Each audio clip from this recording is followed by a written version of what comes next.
And I will tell you, as being the majority leader for almost 4 years, I've never seen the floor move more smoothly than it has under Representative Jones. So I think he's allowing full and fair debate, but when it comes down to where people are just using stall tactics and procedural mechanisms, I think it's fully within his right to move the previous question. I think that's what he's done. Are you satisfied with the progress that's been made so far on redistricting? I think we've got a ways to go, but I think it's fully within our realm of being able to accomplish this and doing it in a timely manner. So, I mentioned at the beginning of the session, if you guys remember one of the first press conferences, I'd like to have it done by the end of February, and John Deal laughed at me, and he was probably right. So, so it's not moving as quick as I would like, but I'm instructed that we still have time to get it done, and I believe we will. How much of a distraction is that to have that over your head? Well, it's great it's not a big distraction for me. It's quite a big distraction for the chair of redistricting, and he's done a fantastic job. And, and it would be a real simple task if we were remaining with 9 congressmen. But the fact that we're going from 9 to 8 districts, it adds a different dilemma. He's done a fantastic job. He's reinforced the reason why I chose him as the redistricting chair, and I think he'll do a great job on behalf of the House. But clearly, I'd like to get this and move, and that was my point at the beginning of the session. I'd like to get this moved on so we're not worried about it. So I would suspect the week we come back to session, you will see some action either in the Senate or in the House. Is time the enemy there? Say that again? Is time the enemy? I think clearly we want to have it done by May 13th or whatever the last day of session is. But, I wish we were further along. We're not as far along as I personally wanted, but I think we still have plenty of time. Have you brought you any maps? We have discussed a lot of different scenarios. Has he brought you any maps? Yeah, we've discussed a lot of different scenarios. Representative Deal, can we see those maps? The committee is in the process of going through this. The other issue. I'm sure you'll get to see them. The other issue, let's start with the fair tax. That's What? Fair tax. Yep. Are you disappointed at that? Well, I think I've taken a pretty strong position that I believe in a fair tax, and I think it merits discussion, and I think the fact that our citizens should decide how their state government's funded is a reasonable discussion. But I think you guys have also seen that my style as speaker is not to micromanage every committee.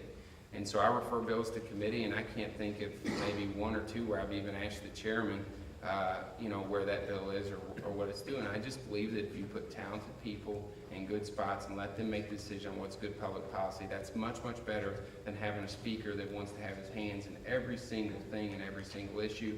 And, I've referred that bill to committee, and to my knowledge, I'm not sure if it's come out yet, but if it does and the Rules Committee sends it to me, I'll put it on the calendar. If you could give yourself a letter grade on what you've done so far, what would that be?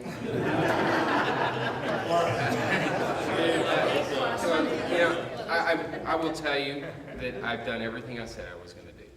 And if you measure success based off doing what you say you're going to do, I think I did pretty well.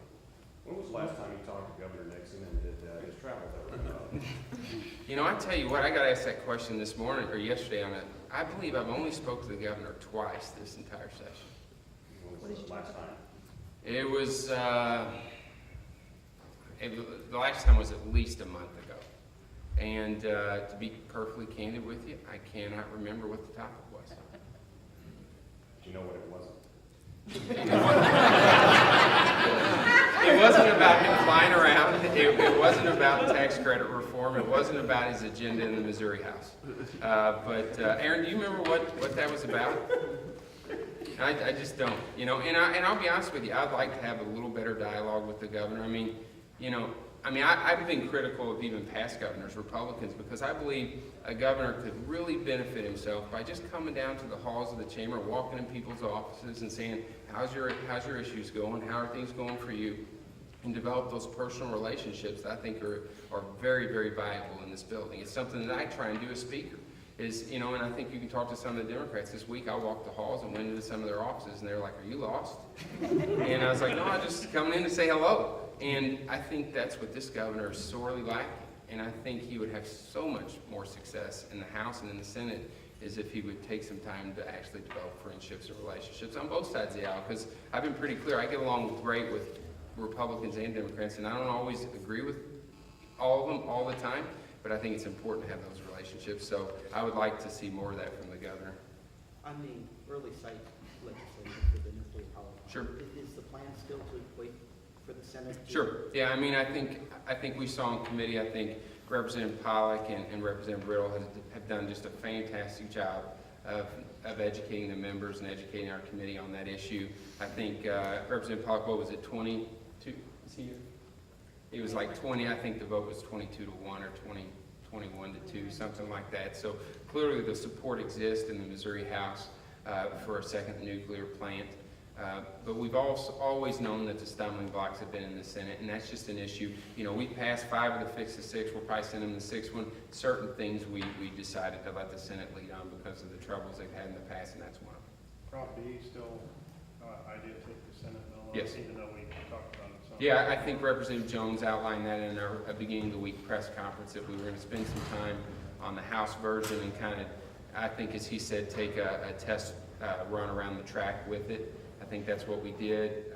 My intentions are for, I believe I referred it to Tom Lerner's committee, and I suspect that sometime after spring break he'll vote it out, and then we'll get it on the calendar, and then Representative Jones can go to it when he What wants. did the test drive tell you?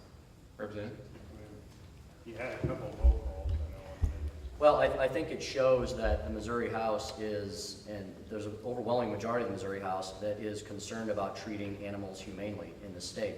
And I wish those who are on the extreme ends of this debate on both sides would be, I wish the folks outside the building would start having an honest discussion with those of us within the building. Because if you look at the current language of Proposition B and read it from the very beginning to the very end, as I have, and then compare it with some of the legislative fixes that are being shown, especially in the Senate bill, which is the one I believe we will probably need to focus on, there are some issues with how Prop B is currently written. It has no funding mechanism. It defines pet inaccurately as any domesticated animal instead of a dog. It does not address the problem of the stacking of the cages. It inadequately addresses the issue of the temperature of the animals. There's a temperature requirement in Proposition B. If you talk to any veterinarian, and I've talked to my father, who is one, there are certain animals that if you place them under those conditions, they will suffer. So there are legitimate issues with Proposition B that I think the Missouri House wants to address and make the proposition better. We have had a long discussion on this, and we've talked to each other quite a bit, and we've come to the conclusion that we do not want to repeal Prop B. Many of our members began the beginning of the session wanting to repeal Prop B, and as the discussion has progressed, we realized we want to protect animals. We want to protect lawful animal breeders. We do not want to lose any jobs here in the state of Missouri, but we have to. I think it would be legislative malpractice for us not to address some of the definite, distinct problems that are currently in the proposition. Shane? Do you believe that the House will pass the Senate bill? Do you think the Senate bill could? Yeah, I feel confident that, the Senate passed it, and I think when you look at the counties by which Prop B failed, and you look at people like, for example, Representative Jones, who has, probably in his area, it Prop B probably passed, didn't it? But he's actually looking at some of the problems within it. I think that we'll have the votes to pass it. Representative Shane? And I think it's important to add, too, that we are a republic, and of those people who did not vote for it, their voice needs to be heard, too. And as I've told folks, a proposition that goes to the initiative process is a bill that hasn't been amended. And so when we're in the legislature, we're asked to always consider the views of those in the minority. And so that's exactly what we're trying to do for those voters whose voice was not heard when Prop B was passed.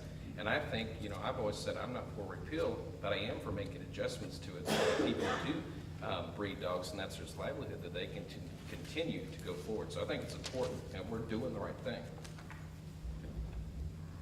Anything else? Thank you all very much. Have a great break. Have a safe week, and we look forward to seeing you in a productive second half of the session.